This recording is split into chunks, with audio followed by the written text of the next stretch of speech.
Most climbers I see nowadays, compared to 10 years ago, spend way too much time doing general, non-specific strength and conditioning work, which doesn't actually relate to climbing.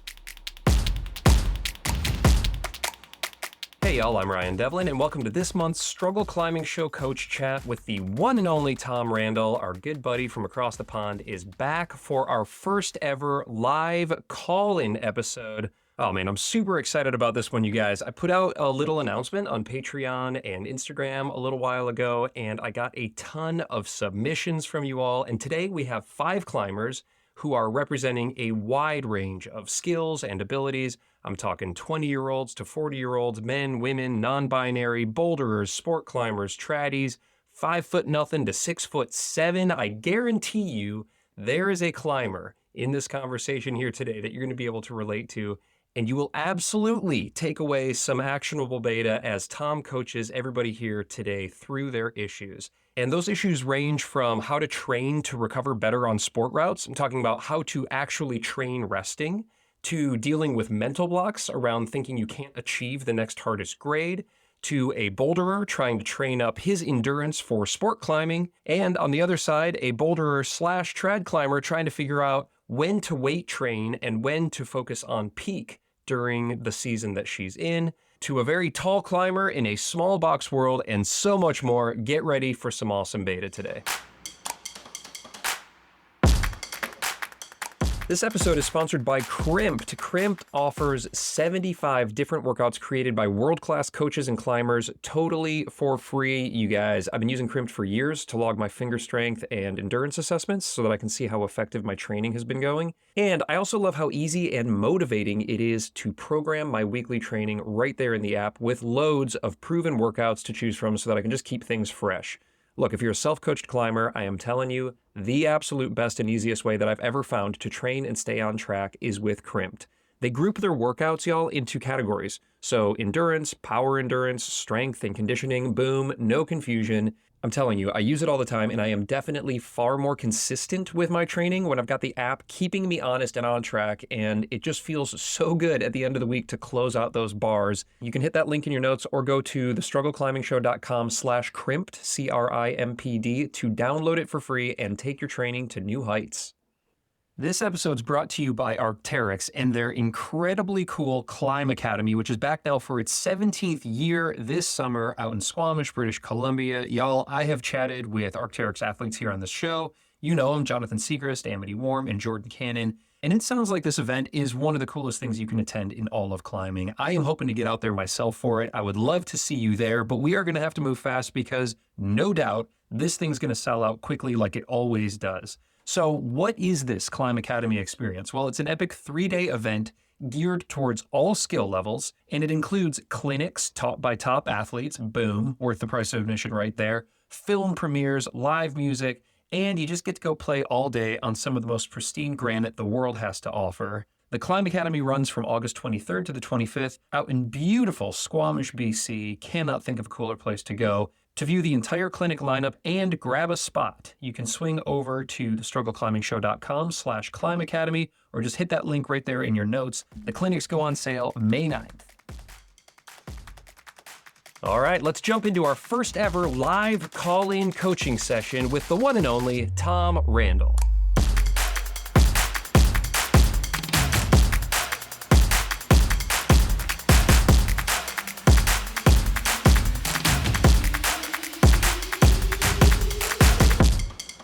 First of all, I got to give you credit, Tom, because I think in one of our prior coach chats, you're like, "Hey, we should try to do a call-in where, it's." I think you were probably just getting tired of talking with me about my own climbing issues. No. Some other people to call in, and here we are. We've got some climbers on the show. Yeah, here they are, smiling faces, all looking. I feel like everyone's looking somewhat apprehensive, actually, which is good because I felt like I was going to be the apprehensive one, not knowing what we're going to be talking about today. Well, I told them all that you were kind of a monster to work with, and so they're a little unsure. Let's do. I want to catch up with you, Tom, and then we'll open it up to our climbers. We'll do a round of introductions. There's a couple things I just wanted to get a quick little update from you on. One, was this trip to Thailand that you took with on a hazelnut. That was the last time you and I connected. You were just about to depart for that trip. A video just dropped that Anna put out that you guys created as you were doing some route development there. And I think more to come, a documentary and all sorts of good stuff. And it just from the video I've seen already, it looks like you guys were getting into all sorts of trouble. So what was the takeaway from that experience? What was the main takeaway? I think it was, so one is the amount of undeveloped, untapped rock in Thailand is just phenomenal. I'd always have thought that it was a coastline thing, and Yeah. you go to the beaches and you go to, Krabi, etc., and Riley, and where everyone thinks of as being Thai sport climbing. But you go inland and there's exactly the same stuff, a little bit different in style, but very, very underdeveloped. But a big part of it is around the bureaucracy and the access to rock. So they have a lot of problems as a nation, essentially officially endorsing rock climbing and people being able to bolt routes and access it and things like that without the areas being closed down. So I think that was one really interesting thing about the country and the climbing. And then the other was just around the growth and openness to climbing as being an activity and something to do, despite a lot of the areas that we were in being really very rural areas. But people grasped the climbing, and we had some school groups come and have their first go at climbing and get on ropes and have a go at some sport routes and everything. And it was just really awesome doing something, giving a bit of access to other people that wouldn't normally get it, but them appreciating that climbing, what it involves, and wanting to have a go. So it was really nice. That's really cool. It's so interesting to think that like the next greatest rock climber, the next greatest, groundbreaker in this sport that we all love so much might be out there and it just hasn't been introduced to climbing yet. Yeah, I mean, I met one kid out there who is called Ozzy, and his climbing is just phenomenal. That kid's going to be world class in not that long amount of time. I've not seen ability like that in a long time. And climbing V12s in almost just a handful of goes in boiling hot heat with humidity, and yeah, Get out of here. Oh my gosh. And making them look so easy as well. Ozzy, come on the show. Let's dive into it. Our first ever call-in episode, maybe our last ever. We'll see how it goes. This is a wild experiment here. But we've got climbers that represent all sorts of good stuff. So Derek, I'm going to let you introduce yourself to Tom, maybe, age, climbing style, and, what kind of climber you are right now, knowing that we all can be different climbers at different times, but what you're psyched on right now. And then present to him whatever it is that you're working on. And this is your own little mini coaching session with Tom Randall here. Very cool. Thanks. Derek Childers, 33 years old, here in Louisville, Kentucky. I would say my climbing style is a very static enduro climber, which kind of goes really well with me being in Louisville because obviously I climb a lot in the Red River Gorge. And so that will lead, I guess, directly into my current project, which is where my question is kind of based on. My question is based on recovery. And so my project is a route called Death by Chocolate, and it is a 120-foot just enduro route with all active rest. And I've had a really hard time after I get through the crux, which is about halfway up. This crux is probably about 2 V grades below my max. And so when I pull that crux, I do 2 more bolts of climbing, and I'm actually on a pretty good hold, but I cannot recover. And there's still 4 more bolts of climbing. And so I just cannot recover. And so, I'm only able to get out once a week. And so I was really hoping you could help me understand maybe a better way for me to train recovery, but in a gym setting. Okay. Yeah. Well, first of all, nice to meet you, and welcome to being the first guest on here. Let's see how this goes. Yeah. So it's a really good question around the recovery element, and I think a very popular one that people will ask, because when it comes to climbing on sport routes or trad routes, for that matter, the recovery element is not a very simple one, because recovery on a hold can look so different, all the way from when you've gone to full red line and then you're trying to recover on actually quite a good hold, to getting mildly tired, but then trying to recover on quite a mediocre hold. So it's quite a complex thing.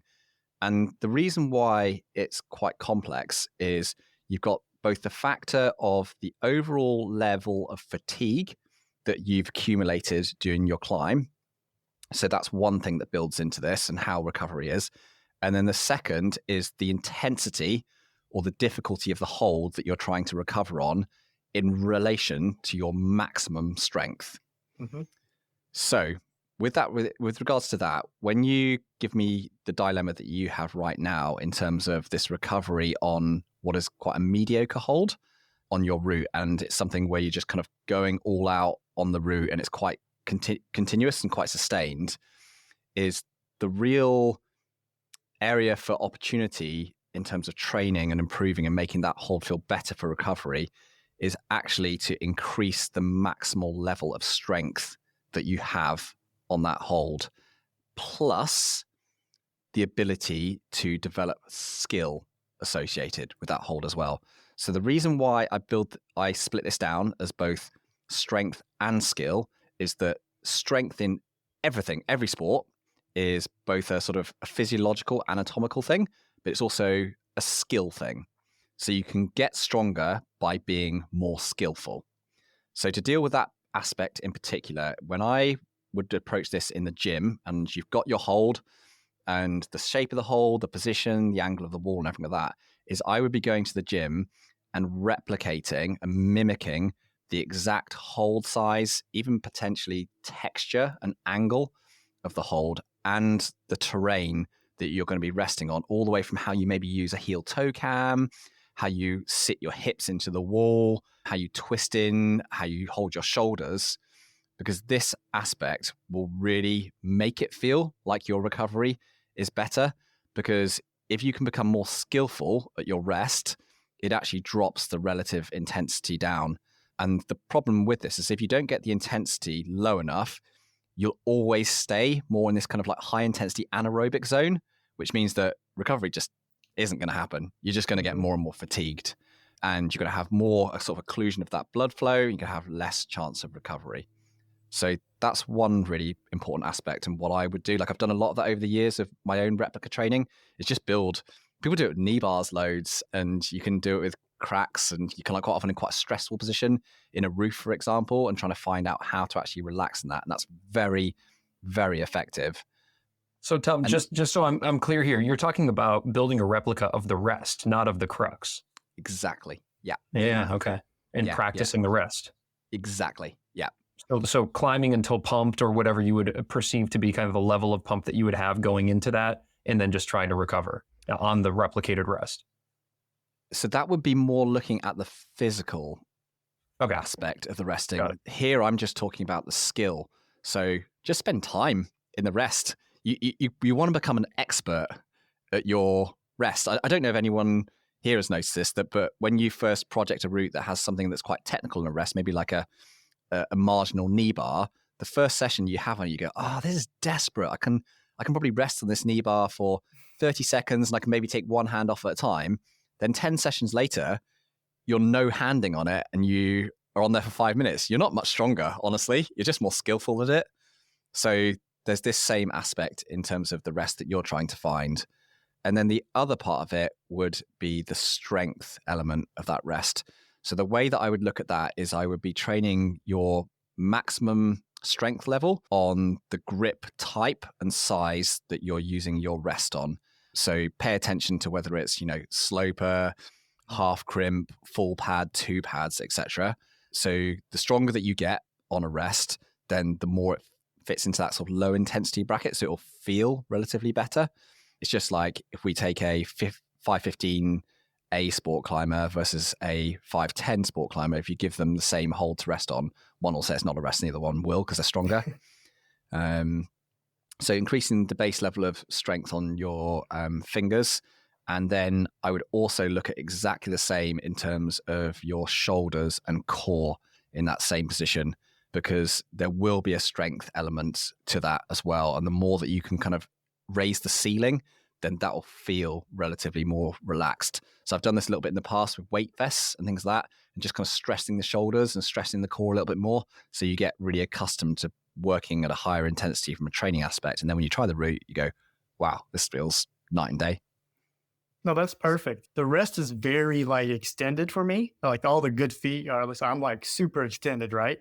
And so all that really makes a lot of sense because, you know, it is a lot of core, a lot of calf, a lot of shoulders. So that makes a lot of sense. Yeah, that's the approach that I would take. And I've seen others do really well with that. And it's almost like a practice that I would love to see more climbers doing in general, that when you see them in the gym and they're kind of going around their circuit boards or they're doing their problems on a system board, is I'd like to see them more just getting off the circuit and then going into the corner and going and finding like a weird, awkward rest position and learning it and becoming more skillful at it.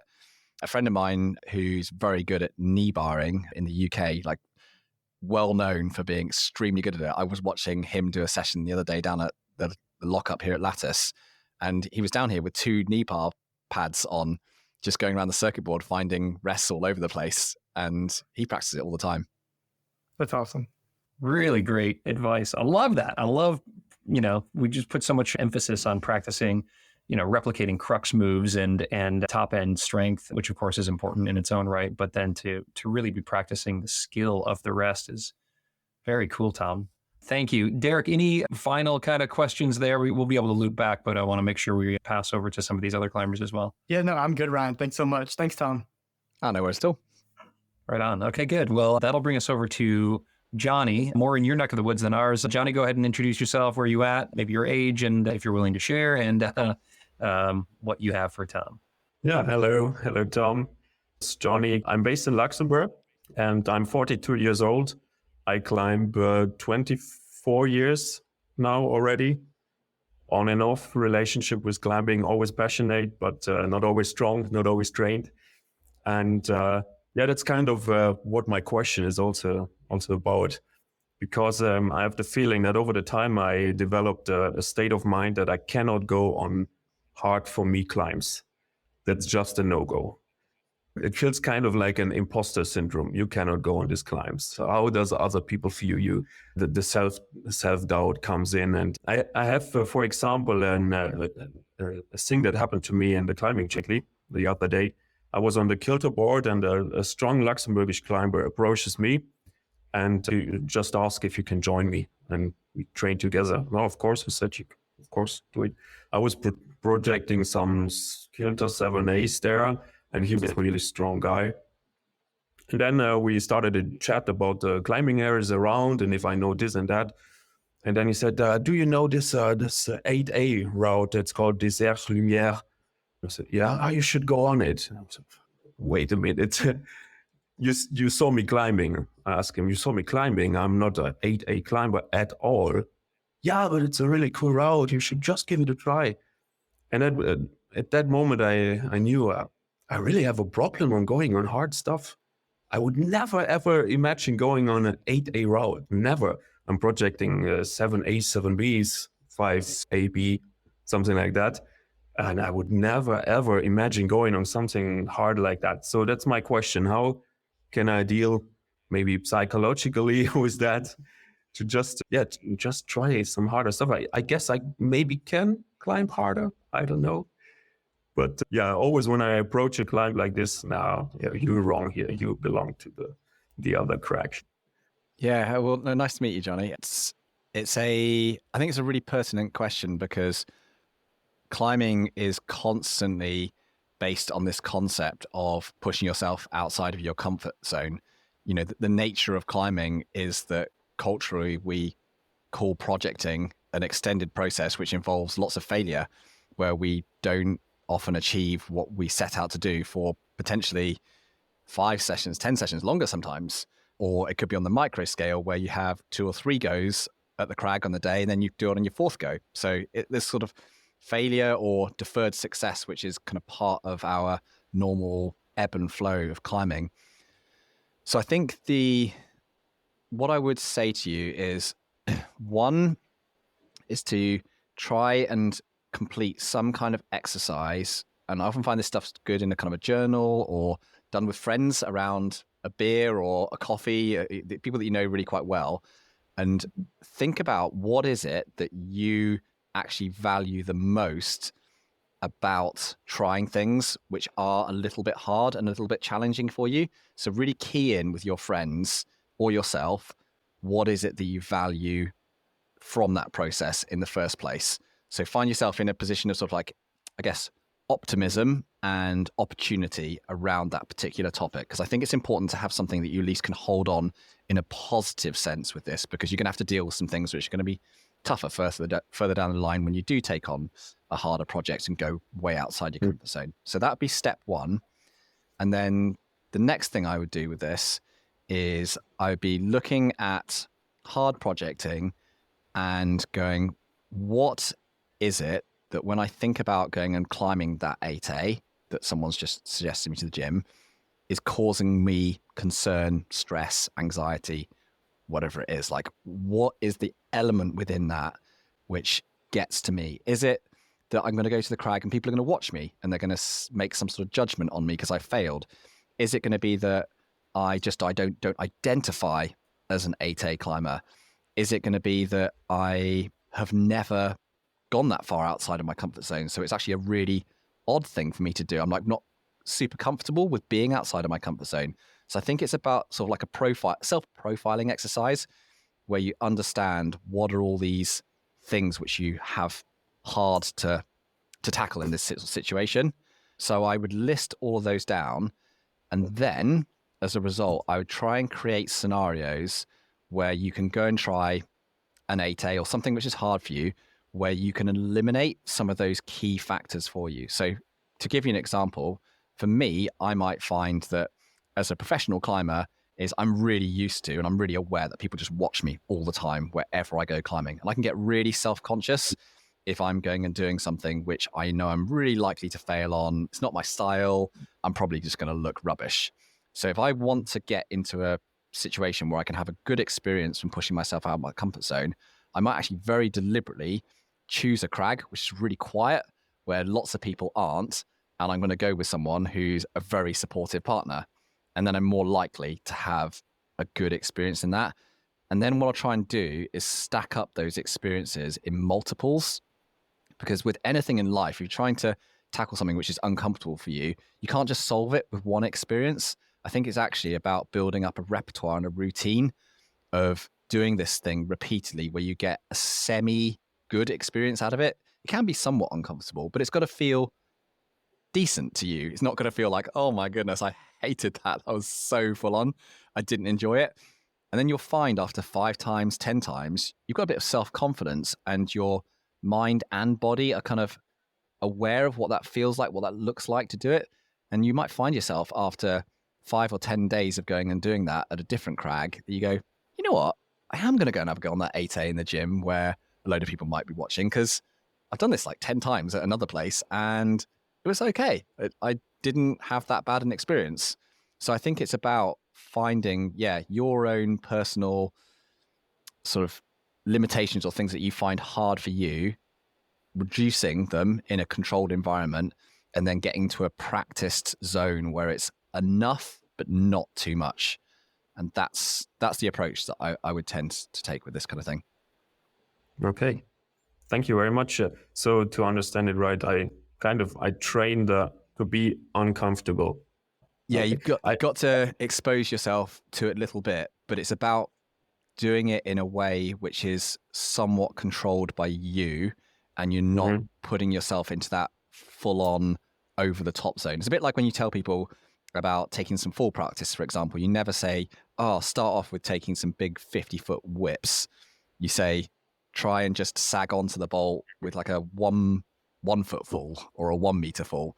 And, you build up slowly. And I think it's exactly the same psychologically. I've done it loads over the years. I don't just dive in and go crazy. I build up slowly. Yeah.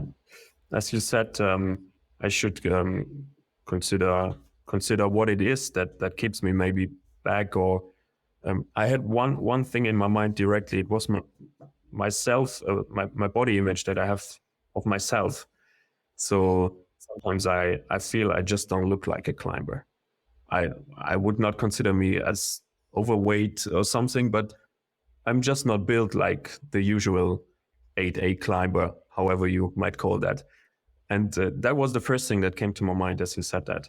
So I struggle actually kind of a lot with that, so that I sometimes really don't feel like a climber just visually. Any tips on that? Yeah. I mean, I've definitely heard this a lot. I suppose I'm in some ways in a similar phase in my life that I feel like, oh well, I can't be a pro climber anymore because I'm not 25 years old, and I'm kind of like on the older end of pro climbers out there, and so I have that same kind of identity thing around like, do I actually look like the rest of them? And I feel like the way to approach this stuff is to again think about your environment that you're operating in and go, what are the things that will make this feel not such an issue for me, and what are the people and the behaviors that will make this item not as difficult for me? So that again goes back to things like finding climbing partners who are really supportive of you or even do look exactly like you, or going into an environment where you feel like it's just not as stressful on this particular aspect that you're working with. So it might be going to the gym indoors, or it might be going trad climbing rather than sport climbing. It's just changing your environment a little bit to control it and just dim the lights a little bit, just turn the dial down a bit on it. And with repeated exposure in a positive way, I think you can tackle quite a lot of this stuff. It's just not quick. That's the reality. It takes time. Okay. Thank you very much. Yeah, thank you, Tom. And Johnny, thank you as well, for opening up on an aspect of climbing where we tend to be more focused on measurable results of finger strength and these kinds of things. But in conversations that I've had with Hazel and like Tom just reinforced there's so much to be unlocked on the mental and emotional side of climbing that will not only help us to level up our climbing, but also enjoy it more and likely will have a positive effect on our lives as well. So thank you for bringing that. Really appreciate it.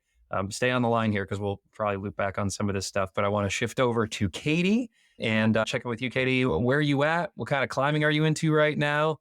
And feel free to just dive right in with Tom. Yeah, thanks for having me. So yeah, my name is Katie Mayo. I am originally from Virginia, but I'm currently based out of Bishop, California. I'm living in my Honda CRV, and I just joined a gym. So I typically like techie vert climbing, and I've been doing a lot of bouldering this season, but it's starting to get pretty hot here, and the snow is melting out. So I'm getting ready to do some taller stuff this summer. And I would say that strength is generally my weakness. So I've been trying to like use the gym and like get stronger and squat and get ready for long approaches and stuff like that. But I'm kind of still trying to perform in both categories, I guess. I'm trying to finish up some projects bouldering, and I'm finding that lifting is kind of getting in the way of performing for climbing. Like it's sapping me both physically and mentally, and also like my skin. And so I'm wondering, can I do both? And if so, how? And just to check that I've understood this correctly, when you say by lifting, we're talking about lifting big heavy weights, so squats, deadlifts, Olympic lifting, etc. Yeah, I'm squatting and deadlifting. Yeah, okay. There's a few different answers or different avenues that you could go down with this. As a guiding principle initially to kind of give you on this particular topic is that if you're in a position where you're wondering how you can do both of them, but push yourself hard and improve on both of them or perform in both of them, then normally the answer is you shouldn't be doing both of them. Because if it was right for you and it was working really well, you probably wouldn't be asking the question in the first place. And it's more around this dilemma of like, how do I prioritize? Because it sounds like you have an appreciation that both of them have a benefit to you and they're both things that you want to do and you hopefully enjoy doing both of them. But it's really about staggering and organizing, strategizing them so that they occur at the right part of the year or in the right order so that it benefits your performance in the long term. So what we'll do a lot of the time with athletes at Lattice in terms of approaching this off the wall gym training, plus performance on rock is that we tend to divide the year up into blocks of training which are more heavily focused on off the wall training, larger muscle groups, things to do with like core, legs, shoulders, back, etc. in the off season when you're not performing on rock, mainly because when you get further down the performance curve and you're getting closer to your potential that you have as an athlete, is that you have to focus really good quality into your training. And you can't just do this mid-ground of, oh, I'm turning up and I'm doing the training, I'm doing the hard work, I feel tired. Because in that situation, you end up just getting substandard results and you just grind forward slowly. Sometimes pick up a few more injuries in that way as well.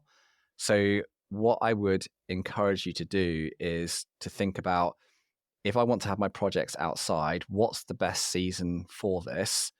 And really focus on improving that and doing some amount of small complementary maintenance work in the lifting, S&C, strength and conditioning work alongside it. But it's only in maintenance to then set you up into subsequent base periods where the season's not so good for the outdoor rock, or you're done with your project and you can, because I know some parts of the world you have perfect conditions all year long, not like us Brits. And when you come off that, you go into the base training and focus on that a little bit more, and you're spending less time on rock. But it does come with the caveat that most climbers I see nowadays, compared to 10 years ago, spend way too much time doing sort of general, non-specific strength and conditioning work, which doesn't actually relate to climbing and isn't a limiting factor. It does worry me when I see people in the gym just doing loads of deadlifting and squatting and shoulder press work and Olympic lifting. It's just too much, in all honesty. It'll make you feel great and you'll see really good improvements in those exercises, but it won't transfer in the long term half as well into climbing than it would by taking a more specific approach to climbing. So it can be a little bit of a mistake to get too derailed or distracted by that stuff. Got it. Sounds good.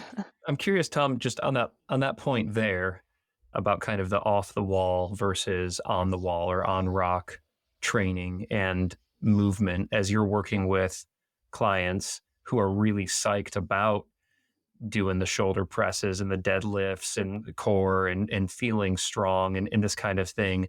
Is there a hard and fast rule on kind of a percentage that you want them moving on rock or on routes on plastic versus that, kind of more generalized strength and conditioning? What number would I put on it? For most climbers, you shouldn't be spending much more than 20% of your time off the wall on S&C work away from climbing, bearing in mind that you could alter that ratio if you were in, heavy base season and you couldn't get very much access to rock, or last season you'd picked up some really big problems with your shoulders and you were doing loads of gym conditioning work because ultimately you lack muscle mass in the shoulders and you keep having recurring issues. Then you could argue, well, you could spend 30-40% of your time in the gym doing that, but you just definitely wouldn't do it all year long.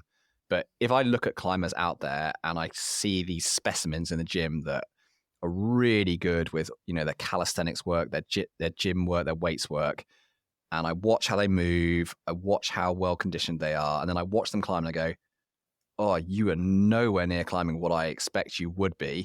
It's because they're generally spending too much time in the gym and the time on rock is really limited. It's a skill sport. As strong as you want to be, you have to be skillful with it. Yeah.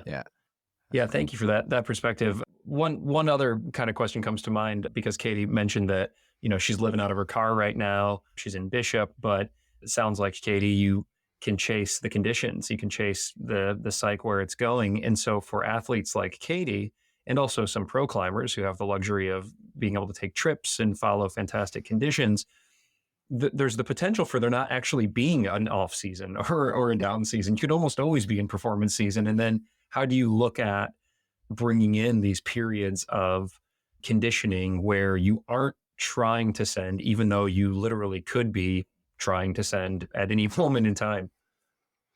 Yeah, so the compartmentalization or the blocking of time when you're in peak performance versus base climbing or base training, I think has to be a flexible item according to the amount of motivation you have, the amount of burnout that you have, partners available to you, how close you are on a project. And I don't think there can be hard and fast rules, other than I would be very worried if someone was spending year after year 75% or more of their time in base mode, or 75% or more in time in peak mode. Like either of those two things, it's like 3/4 of over. If you're doing that year after year after year, you're just going to stack up your chances of issues occurring. And those issues could be anything from long-term burnout. It could be from picking up more injuries than you did before. It could be just stagnating at the grade and just not going forward. There's a whole number of issues that you could put into those categories, but a nice balance between the two, I think, is really good. And if you look at most pro climbers who are at the cutting edge of the game nowadays compared to where they were before, you will see them very definitely wax and wane between these cycles of peak performance and times when they come off. And they change up what they do quite a lot. The pro climber who just spends all their time projecting outside and only climbing on rock outside and being the vast majority of the best people at the limit, I think is kind of over. I think now you're seeing more the new school modern climber who's come from the gym experience, done quite a lot of weights conditioning work, is more of a sort of indoor international competition climber, gone outdoor climbing. And those people really will become the dominating force in climbing at the top end. Cool perspective, Tom. Thank you. Yeah, I think we're already starting to see some of that trend. And even a couple comp climbing Brits who came over and hopped on El Cap as their first go at big walls and did the thing. So yeah, a lot of that can translate. Yeah, for sure. I mean, there's a lot that we've learned from indoor climbing and all of the higher level training that's gone with it over the years and how that's then transferred back out into rock. And I think it's great seeing that it can do both things. And I love seeing people get to enjoy the outdoors 10 years later after having spent most of their teenage years inside in a gym climbing on plastics, and then suddenly going, oh my God, there's this outside world of real rock, and absolutely crushing it at the same time. It's really cool. Yeah, such a great experience. Katie, thank you so much for your question. Did Tom address everything that you wanted? Any final follow-ups based on what he said there? No, that was really helpful. I think it might be time to press pause on some of the bouldering goals now that it's getting hot, and just wait for the fall. Focus on trad climbing and training. Thank you. This episode is supported by Boulder Bears caffeinated gummy bears. Oh my gosh, I've already got a smile on my face just saying it. I love these things so much. They taste like candy and they kick like coffee. They are legit fantastic. I'm pretty sensitive to caffeine personally. If I take too much, it makes me jittery, kind of gets in my head. That is not what I want when I'm on a route. And so what's cool about these Boulder Bears is that each one contains 20 milligrams of caffeine, plus a little bit of collagen, so that I can perfectly dial in the boost that I want and also take care of my tendons while I'm at it. So like if I'm gonna have a long day at the crag, maybe I'll have one an hour and it'll just keep me like focused up with a little bit of energy that'll last all day. Or if I'm gonna go hit like a moonboard session or a bouldering session really hard, I'll have like 4 or 5 gummies all at once and boom, it gives me that hit, that boost, that focus right when I need it. I also love that they're just tiny and they're light, so they don't weigh down my pack on the hike in or my stomach when I'm trying to climb at my limit. There's no like liquid, like, coffee or Red Bull sloshing around when I'm trying to pull hard. I love these Boulder Bears so much. You can score a free refillable travel pouch plus 15% off when you order a bundle right now using code STRUGGLE over at boulderbears.com. They're a small company. I know the owner. It's such a cool thing they're doing. The link is right there in your podcast player. Boulder Bears, all flash, no crash. This episode is supported by Rungni, which of course is Magnus Mitbo's brand that you all know about. They make rad clothing and high-performance chalk, all at great prices. And I gotta say, you guys, after using Magdust chalk and climbing in Rungni pants for a long while now, the quality is off the charts. Their pants and their shorts are stretchy, they're durable, and they are super comfy, whether I'm struggling at the gym or a full day out at the crag. And then I'm also loving their chalk bucket. When I'm bouldering, it's got this magnetic closure, which is so cool and satisfying to use. It doesn't spill, and they're just using premium materials in all that they're doing over there. Lastly, their Mag Dust chalk won't break the bank, and you can pick up a bundle that'll keep your hands dry and pulling hard for a whole year. It's been treating me really well out of my project. I can't say enough about it. It's a great company. And check this out. You can now score 15% off everything over at Rungni. Bags, buckets, apparel, chalk, all of that, and support the struggle while you're doing it. Just hit that link in your notes or pop by thestruggleclimbingshow.com/Rungni, RUNGNE, and you will get that discount. All right, Garfield, we'll shift over to you. Tell Tom about yourself and your climbing. Hey, my name's Garfield. I've been climbing about 5 years and I'm 21 years old. So I started in high school. Yeah, I guess my specific question is I've been doing kind of mostly bouldering my entire climbing career, but recently I've been really psyched on trying to push my sport grade. But the issue I'm running into is I don't have a lot of endurance. I've got this decent strength base built up for bouldering. For reference, I probably climb like V7, V8 max, but the hardest sport I've ever sent is like 512A or B. So I think there's a disconnect between what I can send with sport, just strength-wise, and what my endurance is holding me back to. So I guess any general tips just about training endurance once you've already got like a satisfactory strength base built up? Yeah, sure. Well, nice to meet you, Garfield. Nice to meet you too. Nice to see another converter from the world of bouldering over to the dark side of rope climbing. Okay, so endurance climbing and right. So first thing I want to say is your perspective that you have in being a V6, V7 boulderer and in air quotes only climbing 512A or B on sport, I don't actually think is that unreasonable if you don't have a high degree of endurance.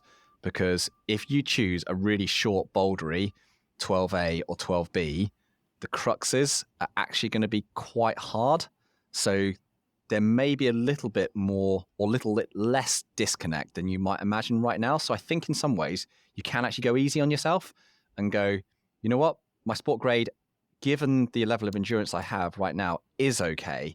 And I am doing my best. And you are in some ways doing well and excelling and getting up those routes, and that could be something to kind of be aware of. So I would say definitely keep trying things in that grade zone and maybe choose things initially before you do that long-term development in your endurance, which are shorter and more bouldery, so you can at least pick up experience and improve your strategy with sport climbing in a zone which physiologically does match up with what you have to bring to the table right now. So there's a big part of the equation there that you can make big improvements on, and it will last forever. Experience never goes. The development strategy never goes. You've got it then forever. And it takes many, many years to get really good at. Okay. Then with regards to endurance, I would try and always see endurance as being something which kind of has 3 zones as such that you're working on. And the arguments for why you would do one over the other and how much you do over another does get quite complex, and that's the sort of thing which maybe isn't the best in this circumstance, because I'd have to know a reasonable amount about ordering and strategy and what you're trying to approach in the year and where you are at right now. But I can certainly say to you that when you look at your endurance, you want to, across your year, try and tackle each of these 3 zones as such at some point and do a decent block of training. And when I say a decent block of training, call that anywhere between 8 to 12 weeks at tackling this zone. And the good thing for you right now is, in some ways, the ordering that you do it or the way that you strategize it in the first couple of years of doing endurance training won't actually matter that much, because your level right now is relatively low. So kind of whatever you do, as long as you do the work and you do those 3 zones, you will see really good improvements and you'll be in a great place in 2 years' time. And we are talking multiple years here. You're not going to suddenly become really endurance-y in 4 months of really, really intelligent training. You'll make improvements, but you're not going to be an endurance god. So let's just bear that in mind. It takes many, many years. Yeah. So your zones is right at the bottom. You're talking about very, very low intensity, but very high volume or high duration climbing. And this is the one which people typically term as like arc training or capillarization or continuity style training. And what you're looking for here is to do continuous climbing, which is going to take you anywhere from 20 minutes to an hour in the whole session. So it's like a lot of time on rock, and you're moving at a pace or intensity where you could quite happily just chat away to people around you, and you're not thinking, oh, I'm just shake out loads and I'm going to be really tired tomorrow. It's just kind of like light plodding as such. So it's kind of like if you're a runner, it's just going out and just pounding out the miles, 10, 20, 30, 100 miles a week in this really, really low intensity zone. And the reason for doing this is that you have to do it low to see the benefits on this capillarization. So that's like that blood supply network to the forearm muscles. And you get the best improvements in that through high volume and low intensity. That's the bit that's the kind of like the key factor in it. If you don't do low intensity and high volume, you won't get such big improvements in it. Okay. You said 20 minutes to 1 hour of on the wall time. Yeah. And you can split that a little bit. Hopefully I'll keep train in the background. I thought that was like maybe like the send train was rolling in. We're just like, I wish. It is. It's all hours of the day. 1 a.m. They don't care. They'll blow the horn. Anyway, so 20 minutes to 1 hour of on the wall time, just really low intensity, just trying to get a volume base. Yeah, exactly. Yeah. And you can break it up into little sections if you want to. You want to go and have a drink, chat to some friends. It doesn't really matter. It's just as long as the duration across the whole session is somewhere between 20 minutes to an hour. Okay. So it's just plodding, and it's quite a lot of it. how many sessions per week of that, Tom? It depends on how well trained you are as a climber. I would say 2 is your kind of like minimum effective dose across a week, but a really well trained climber, of international standard, do 5-6 sessions that week. So it depends. Yeah, depends on how. Yeah, well trained you and if I could just as one potential for those of us who are busy, although I'd like to get your perspective, but I had a conversation with Ollie Tor about carking, as he called it, which was arcing in the car, right? So I'm sure you talked with him about that. But essentially, I rigged up a bungee cord with like a little pinch block in my car, and so when I'm driving the kids to school or I'm commuting, for work, I'm putting on like a low level pump, just kind of by squeezing that thing, or you could get like a foam ball or something like that. So the donuts that Lattice has. Obviously, it's better to move over rock because you're getting some skill even at a low level. If you're arcing, you're still moving your hips and your body and that kind of thing. But is this mostly a physiological adaptation that you're looking for, and how effective is a foam ball for 30 minutes, of low intensity when you're driving the kids to school? And how does that compare to, actual climbing for 30 minutes at a low intensity? Yeah, so physiologically, you will see improvements in the forearm endurance stamina by doing any form of exercise which involves muscle contraction in the forearm muscles. But the transfer into climbing is always going to be better the more specific the exercise is. You just got to understand it's like this playoff. If you do it on the wall, it's going to be superb transfer into climbing. If you do it with a squidgy ball, then it's going to be one of the worst forms of transfer. If it's on a little edge that you're carking whilst you're driving, probably not recommended by the police, but whatever you're doing, then it's going to be slightly better because it's like holding an actual edge, and it's a 20 mil edge, and you're sort of like flexing it. So it's a payoff in it. But certainly, if you gave me the option of what would you like to spend 4 hours a week doing, I'd be like, I'm on the wall for sure. I'm not doing it with, like a tennis ball and squishing the tennis ball. If I've got 4 hours spare, I'm doing it on the wall because it's the best use of my time. Yeah, fair enough. I appreciate that. Okay, we've got 2 more zones to focus on here, so I'll stop interjecting. That's all right. So the second zone is the one that you can kind of consider as being sort of a threshold zone. So this is the type of climbing that's the intensity where you can climb somewhere between 10 to 20 minutes fairly continuously. The nuance is you can break it up into little blocks of like maybe really short rests of 10, 15 seconds, but around 10 to 20 minutes of continuous climbing. And it's like, oh my goodness, I'm just shaking my way around this thing. Pretty pumped, but you'll get through that 10 to 20 minutes. So it's like that, I'm just about in control. You're not power screaming through it.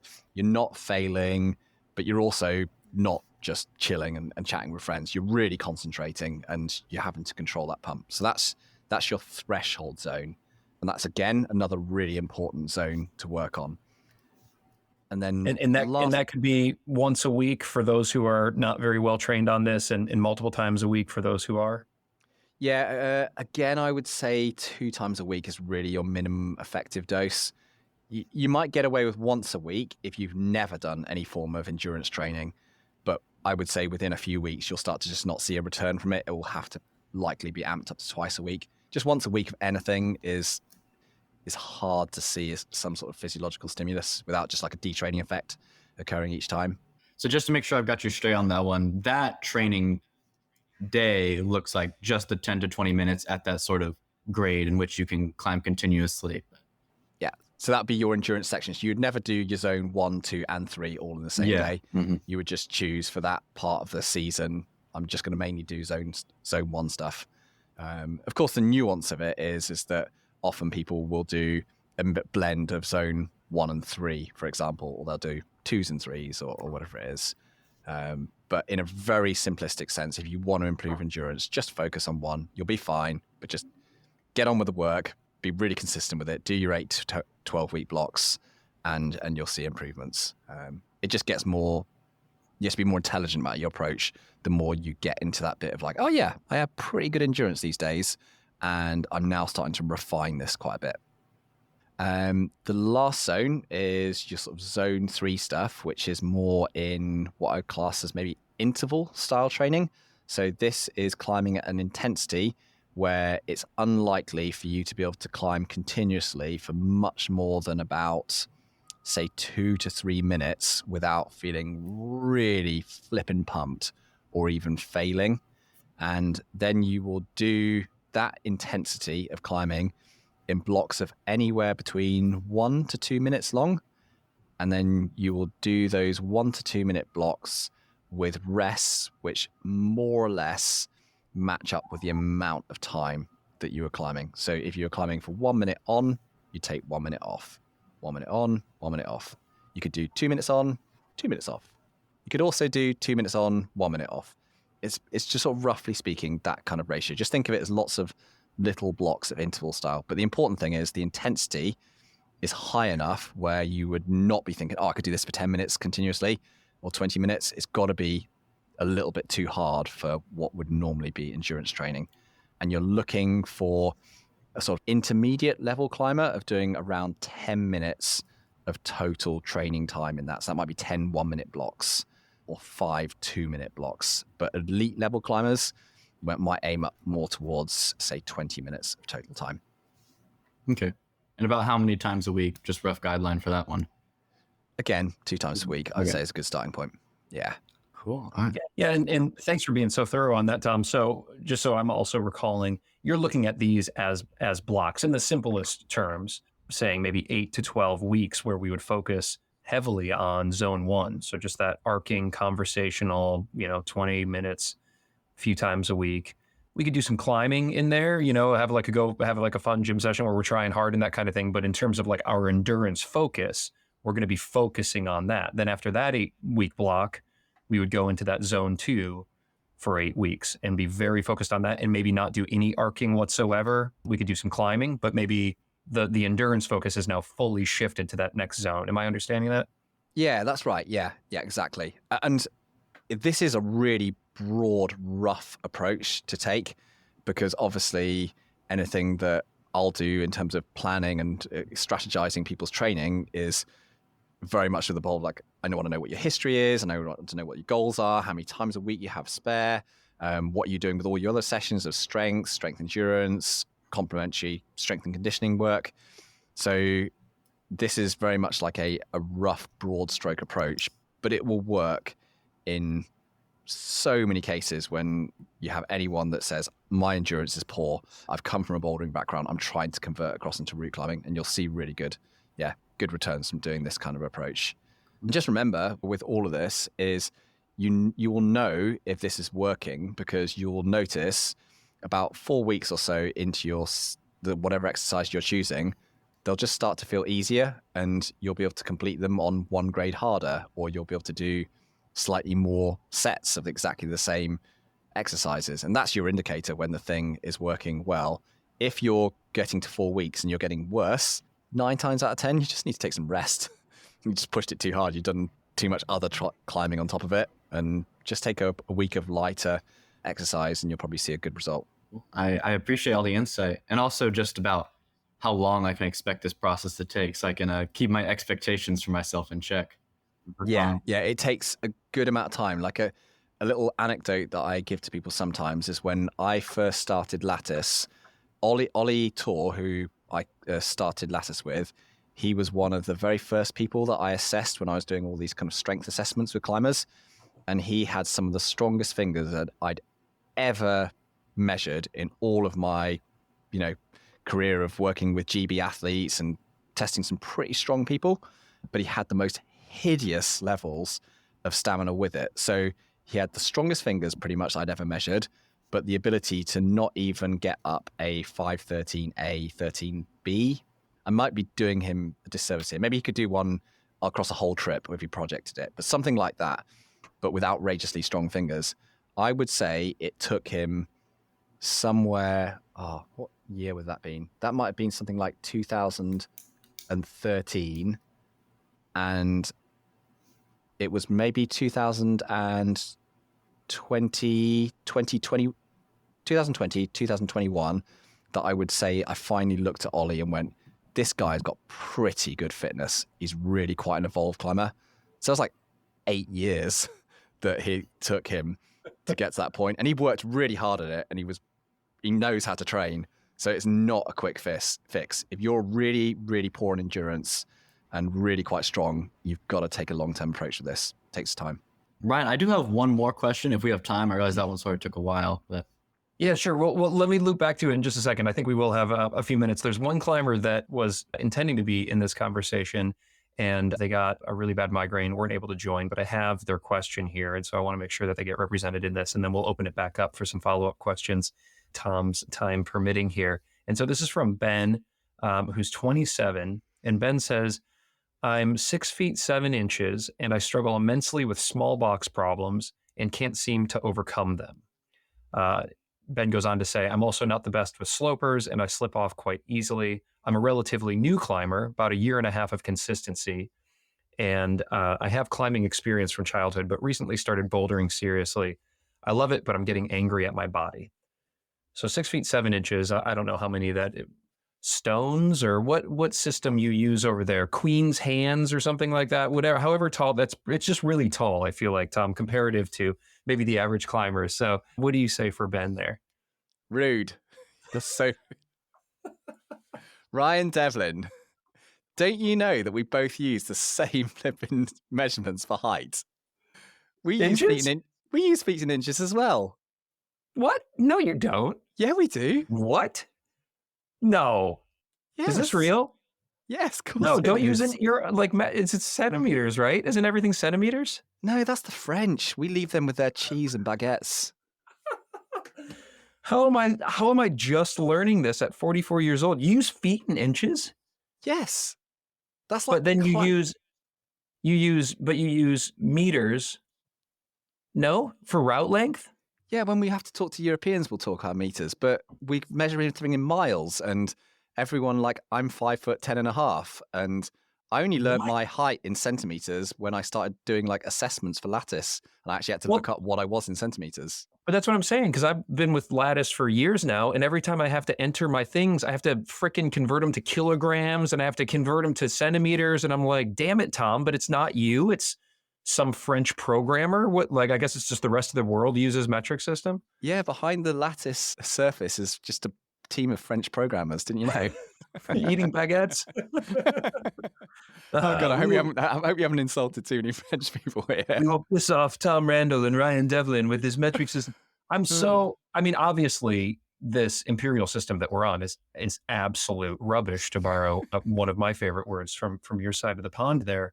But like, I cannot believe I'm this many years old and I'm just discovering that you guys use the imperial system. But do you use pounds? Not British pounds, but like No, pounds of weight. You use kilograms?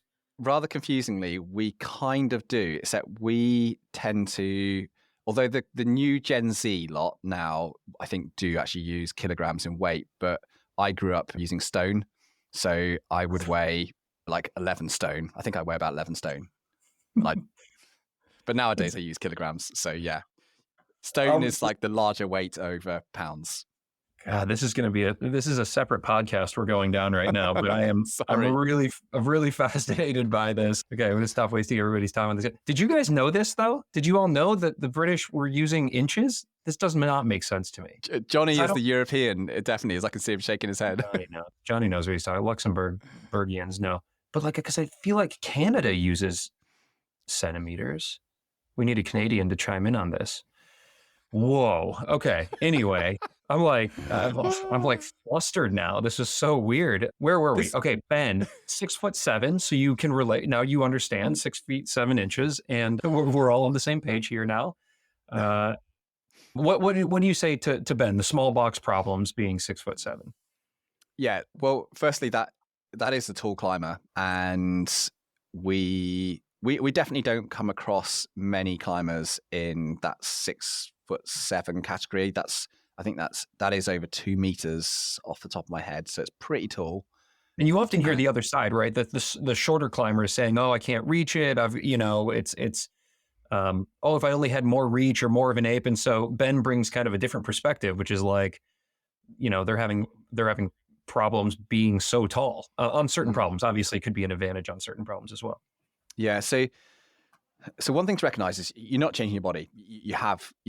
You've been dealt what you've been dealt with in life. So you're going to have to work with the tools that you have. So I think there's some work there to be done in terms of recognizing that there is an approach to get angry about it, but there's also one that's probably going to be more productive, where you can get into a mindset where you're not angry. So I rarely see anyone perform well when they're angry. It's just not really a thing in climbing. So I think that's important to kind of understand. And I would say there's 2 kind of get outs or solutions as such to this particular problem. Is you have outdoor climbing. I think is a great place for the tall climber to spend more of their time, because there are so many options for hands and feet outdoors. They're not set by a setter who is your classic, 5'10", 5'11" male route setter, who probably is like the dominant force in the indoor route setting industry globally. So you will have options, and you'll be better rewarded for it. So you'll quite often be told by your friends, "Oh, I can't believe you lanked between those holds," or "You can use that foothold over there," and you'll be going, "Oh, great, I love outdoors because I'm really tall and I can use all of the things here." So I think that's a really good option to explore. You get into a more positive mindset. And I think Ben may find that he'll start to even be grateful of his height if he goes outdoors more and realizes the advantage that it buys him in quite a few different situations. So I think that could be a really good thing to do. And then secondly is to try and do something which is a little bit similar to what I said at the beginning of the session, is find people who are kind of like your clan, your types of people, and find other people either on the internet or in the gym that are taller as well, and say, "Oh, can I session this problem with you?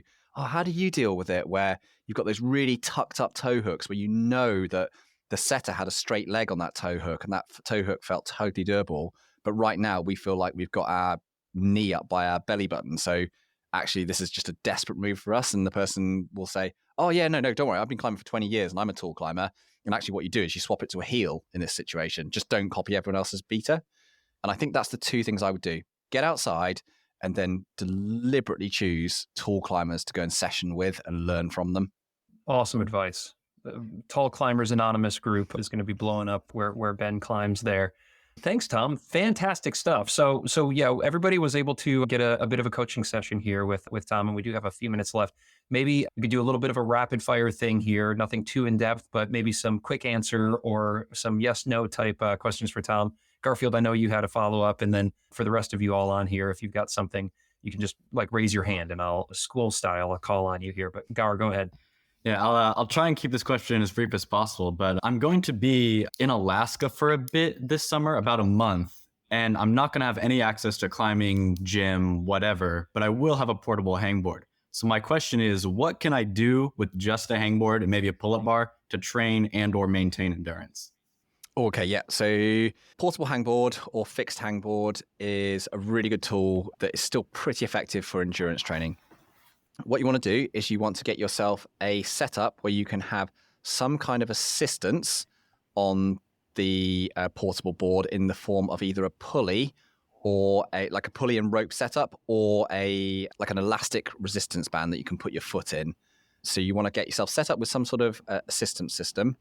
And then the other thing that you want to set yourself up with is a position where you can have a block, a stool, a chair that's set in a position where your body effectively looks like it's on a 45-degree overhang. So your body's at like that angle, and your hands are up here hanging the bar, and your feet are here on a stool, and it almost mimics like you're in the position of being on overhanging terrain. Mm-hmm. And then all you're doing in these positions of either standard hangs at body weight, or with assistance with a pulley or a resistance band, or with the stool, is you're mimicking climbing movement where you're moving around on your portable board and trying to kind of replicate and produce moves in an ideal sense. That's the perfect way. If your portable fingerboard doesn't work in that way and it rocks around too much, you can't actually stabilize enough to do it, then it's about, I would say, choosing things which are either static positions, so just holding a position, coming off, readjusting and going to like a different position on the fingerboard, or you're doing Frenchies and you're doing those kind of half locks, so 90-degree lock, 120, full straight arm, back up 90, 20, etc., and doing combinations of exercises like that. And really what you do is you just pay attention to those same rules that I gave you previously with the zones that you train into. And I would suggest that if you're going to be doing that on a portable board and it is only 4 weeks, just pick one of the zones which is more practical to train. So I'd probably look at the intervals style stuff, because it'll be really tedious to do an hour on a fingerboard with a stool. You can do it, but it takes a certain something. Great, thank you. Definitely can build some endurance on a hangboard. Good luck in Alaska, man. It's great climbing up there too. So go on an adventure if you can. Other questions? I'll open it up to the group here. Any follow-ups based on some of the really sound answers that Tom gave to the rest of the team's questions? Yeah, I actually have a question about a project I have. It's a boulder, a pretty long boulder. I can do every move but one. It's, for me, I didn't find any other beat. It's a forced barn door. It's 60 degrees overhanging. Have my left hand and my left feet go from a little crimp to a good hold, and you barn door around your left side. Do you have any tips to train that specifically? And please don't say body tension, because I hate that. Hate that. Yeah, so I would not actually say there would be a training tip for this.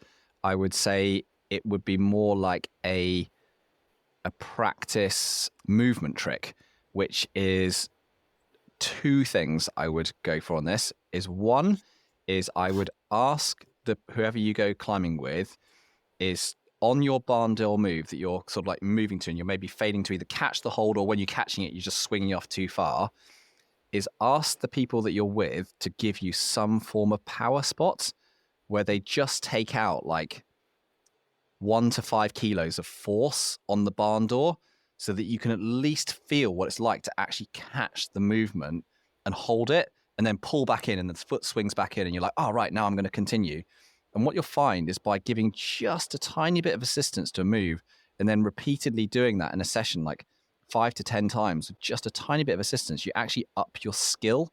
And you might find that just by having the assistance and actually latching it a few times, you then go, you know what, I'll have a go at this just on my own. And suddenly you're doing it, and you're going, holy smokes, this wasn't even something I had to train. I just hadn't had a chance to catch it and feel what my body does when it does the complete movement from start to finish. I just needed a bit of assistance to do it. So I think that can be a really useful kind of tool in this situation. And then the other thing with like this style of like sort of barn door move or anything like that is not necessarily taking a body tension approach to it, is taking a speed approach and trying the move at a different speed. So either going much slower or much faster in the move. And it's not necessarily that the act of going faster or slower will solve it and you'll be like, oh, no, I'm suddenly holding the barn door because I went much faster. It's more like you get the mind to just work in a different way. So you try it really fast now for 2 or 3 goes and then go, right, I'm going to go back to what the speed feels right to me. And you've, again, almost like tricked yourself to upping the skill level. And you'll come back to it and go, oh, no, slower. I can totally hold this barn door because I just tried it really fast and I nearly did it that way. And now if I do it slowly, I can. So that would be the other thing I'd approach to that. Oh, interesting. Yeah, it's funny that you mentioned the power sporting, because on my last go, I even tried to find a spot where I can make some attachment with a rubber band to put away some weight, because I was solo there. I actually tried that and I had nothing there really to build it up. But maybe, yeah, that would be a good approach. Yeah, I actually thought about myself, but I did not follow it to the end. So that's good. Power spotting is amazing. It's such a good way of doing things at your limit. Perfect. Thank you. I recall I had a conversation with Allison Vest, the pro clinic on advanced bouldering tactics, and one of her top tips was to really embrace the power spot, to get into those positions and feel them, and then reduce it, and then you don't need it anymore. Really cool, Tom. Very much grateful for your time here. We're just about at time. Did anybody else have a last minute quickie? Tom, do you have any questions for us? Can we give you any sort of coaching advice here? Would you like some totally unqualified coaching advice from those of us on this call? Yeah, Ryan, how are you going to get me over to Red River Gorge so I actually turn up? Tom, I mean, now that I know that we're even speaking the same language with regard to inches, we're just inches from having you over here to the Red this fall. My coach Roz is coming over this fall, and she's going to be here for 4 weeks or something like that. She's going to send everything in the Red. She's so strong. So come on over here, hop a ride with her. She'll cover the cost of your bags. And do you think I should come over with Roz? I really think you do. She's staying in my cabin, and there are going to be extra beds. You can stay. Come on over with Roz. Stay in the cabin. We'll film. Derek will show you around Death by Chocolate. He'll have sent by then, which is great. You can hop on my project. I will not have sent by then, so you can come and project with me. Maybe this is all it needed, was just a public affirmation that I was going to come to Red River Gorge on your podcast. Yes. And then you'll tell Roz, and Roz will give me shit in the office the whole time about why haven't I sorted out my trip. And you heard it here first. You heard it here first, everyone. Tom is coming to the Red this fall. Come on out and watch him. Yes. Please do it. We've got some others. What month is she coming? November. It's the best month in the Red. I might come this year, I'm so hyped. And the reason why we did this. Yes, we're going to drink brown cows and send the Red. Oh, this is exciting. No one drink brown cows, please. They're bad for you. I saw Katie put it in the group chat. They also have caffeine. Are you off the brown cows, or can you can do a Coke? No, I love a brown cow, really. It's just not very good for you, I don't think. Yeah. Well, I mean, what is good for us? Yeah. Oh, I'm really hyped on this, Tom. Well, good. We'll coordinate. We'll plan for our big fall season together now. And hey, thank you so much. This was, look, I was going to give it a coin toss on whether this call-in episode was going to crash and burn or not, but I think we landed it, and really appreciate Derek, Johnny, Katie, Garfield, as well as Ben, who wasn't on. Thank you for your thoughtful questions and for taking part. And Tom, for just bringing your expertise, as always, to the struggle here, man. We're really grateful for you. Yeah, I think that works really well. It's really nice to see everyone's faces on screen. And I was saying to people in the office today, Latter's like, I've got this group call-in thing. It's like a radio show back in the 1990s. I have no idea how this is going to go, but I feel like it's going to be good fun. And I've loved it. It's been really good. I'll do this any other time, literally any other time you want. And that'll wrap things up here with our buddy Coach Tom Randall in what is certain to be the first of many of these kind of call-in style episodes. I just had so much fun doing this. I hope you guys enjoyed it, and huge shout out and thank you to the climbers who joined this call. Hope you all got a lot out of that session with Tom. Now, if you would like to hear more of these and have a shot at chatting with Tom directly yourself, please share this episode on Instagram and then tag me on it, and I will reach out to you to be part of the next crop of athletes that we will line up to have a session here with Tom. We had a lot of fun. I think you're going to enjoy it. Thank you for sharing if you can. Also, holy smokes, I just got to say, my mind is still blown about this whole UK system of measurement being the same here in America. Did you guys know about this? Am I like, was there like a gap in my education? Did my parents fail me? I mean, probably, but like, I mean, on this specifically, I just had no idea. I mean, it's a little bit of a mutt system because they're using like stone, but they're also using miles.